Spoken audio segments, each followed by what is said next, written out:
Welcome to KiniNews. I'm your host Prasad.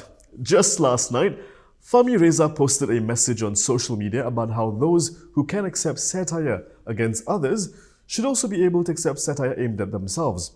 Before that, he posted a picture of a cartoon chimp dressed as a sultan, and in less than 24 hours, police have already started probing him for sedition.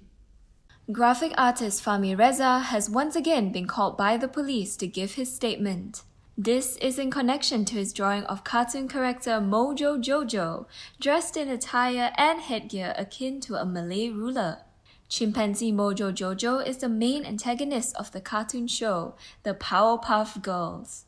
In a Facebook post, Fahmi said he received a call from Bukit Aman, telling him to be present at a police station later today to facilitate an investigation under the Sedition Act. He said it has not even been 15 hours since he posted the artwork, and the police have already opened an investigation paper. 3 hours after posting his drawing of Mojo Jojo, Fahmi posted a statement across all his social media accounts. He said, in general, that those who can accept satirical works which equalize others to an ape should accept it when a similar thing is done towards them. While Fahmi did not mention anyone in specific, it is believed that he was responding to news of Selangor ruler Sultan Sharafuddin Idris Shah purchasing a painting that portrays MPs as monkeys, apes, and frogs. Anwar-Najib doesn't seem to be a fan of flip-flops, and I'm not talking about the kind you wear on your feet. I'm talking about the flip-flop he's accusing Najib of regarding their debate. Opposition leader Anwar-Najib has urged Najib Abdul Razak not to flip-flop further on the planned debate. Anwar said the debate on the financially troubled Sapura Energy Berhad should take place as soon as possible. Anwar pointed out that Najib initiated the challenge for them to debate, and he has already agreed to it. The two sides cannot agree on a time and date, but Anwar indicated that he's ready to proceed without delay. Anwar added that Najib's camp are saying it's not proper to have the debate conducted this month and it should be held instead in Shawwal after Hari Raya. The PKR president also called for wide media coverage on the debate as he does not want it to be limited to one news portal. Dia ditetapkan hanya satu portal kecil. Saya jawab harus terbuka. Mana-mana media besar, sama ada Sina atau TV3 atau RTM atau mana saja. Tetapi jangan menyekat kebebasan media supaya rakyat boleh menilai. Earlier this week, representatives of the two politicians had opposing views on when the debate should be held. Anwar and Najib both agreed on the debate last week. 27-year-old Ke Ting begins her legal battle after being sentenced to 6 years in prison. Meanwhile, two Change.org petitions in support of her are approaching 500,000 signatures each.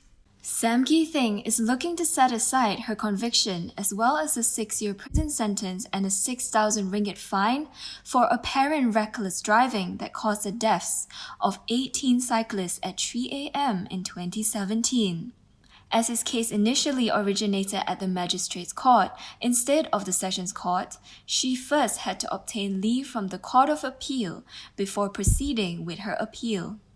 The defense counsel noted that a certificate of urgency has also been filed at the Court of Appeal to expedite the hearing of this matter. Besides the punishments mentioned above, Sam was also ordered to serve an additional 6-month imprisonment if she fails to pay the fine. Furthermore, the court has denied her lawyer's application to stay the sentence pending appeal.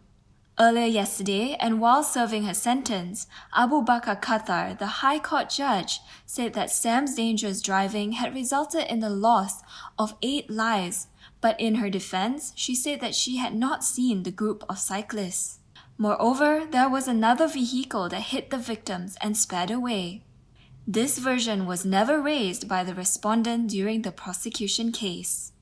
Meanwhile, the families of the boys killed in 2017 have expressed relief following Sam's sentencing. The families of 8 teenagers who were killed when a car rammed into their modified bicycles on a highway at 3 a.m. in 2017 today expressed relief after the driver was sentenced to jail. According to them, the tragedy was difficult to forget and has had a profound impact on their lives. Sabaria Yusuf, mother of Muhammad Azir Amir, who was one of the victims, said she sometimes imagines her son still being at home. The mother of 10 said the incident caused her emotional distress, as many people blamed the incident on the teen's parents. However, she said she was happy with the moral support she received from the locals in the area, as well as from her immediate family and her son's school teachers. Salman Ahmed, father of Muhammad Arif, who survived the crash, said his son often experienced emotional trauma after the crash. He said the incident also caused his youngest son to suffer trauma every time he saw a bicycle. Meanwhile, Ke Ting will be appealing the 6-year prison sentence handed down against her by the Johor Bahru High Court. Her lawyer, Faisal Mokhtar, said the defense would file the appeal at the Court of Appeals tomorrow. Faisal also called on the public to pray for the defense and Sam so that he could present the case well in the Court of Appeal. Nurul Izzah says Pakatan Harapan has a long road ahead before it can return to Putrajaya. Pakatan Harapan should expect to lose another 2 general elections before having a chance at winning. This is according to Permatang Power MP Nurul Izzah Anwar. In an interview with Sinar Harian, Nurul Izzah said it would take time to craft a new product for the public, especially those who are unhappy with Harapan's short stint in Putrajaya. She said she is very realistic because Harapan needs time to show the people it is a different product.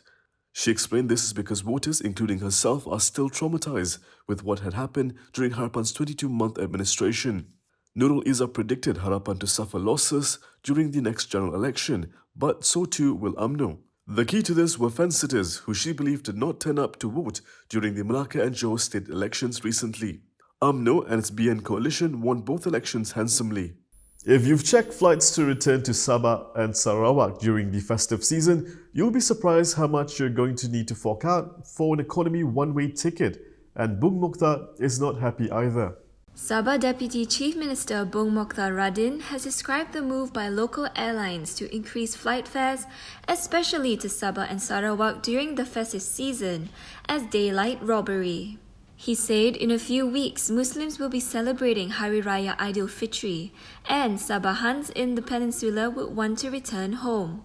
However, he said, sadly, many would have to cancel their plans as they would not be able to afford the soaring airfares. In a statement today, Bung said one-way economy flight tickets were being sold at 2,800 ringgit and can go as high as 3,600 ringgit. He added that the people of Sabah are baffled by this. He also called on the Transport Ministry to intervene and address this issue immediately. In addition, he said some airlines have made it a condition that all passengers check in through self-service kiosks, and a fee of 100 ringgit will be charged if passengers check in through the counter, which was not fair to the non-tech savvy. Bung said airlines must understand that in Sabah, many still do not own a smartphone and some village folks hardly know how these check-in kiosks work. Yesterday, Chief Minister Hajiji Noor was reported to have urged the federal government through the Transport Ministry to find a way to reduce the price of flight tickets. Wan Junadi's team have come up with a date on when Parliament could sit again. It's going to be in June. However, it's still a proposal at this stage. The Legal Affairs Division of the Prime Minister's Department has proposed June 7th for the next special Dewan Rakyat meeting over the anti-party hopping law. Having initially been set on March 21st, the tabling of the bill had been postponed to April 11th by the Cabinet. However, on April 6th, they decided to table a different bill altogether. As a result of their discussions, both the government and Pakatan Harapan have decided that the bill must be first scrutinized by a new special select committee. The notice about the proposed meeting in June has been received by several MPs, including Azalina Othman and Taqiyuddin Hassan. Before deciding on the date, Wan Junaidi Tuanku Jaafar, the chief architect of this legislation, noted that it must be agreed on by the Select Committee and the Cabinet. He also mentioned that there will be 4 to 5 meetings for the committee to carry out its mandates.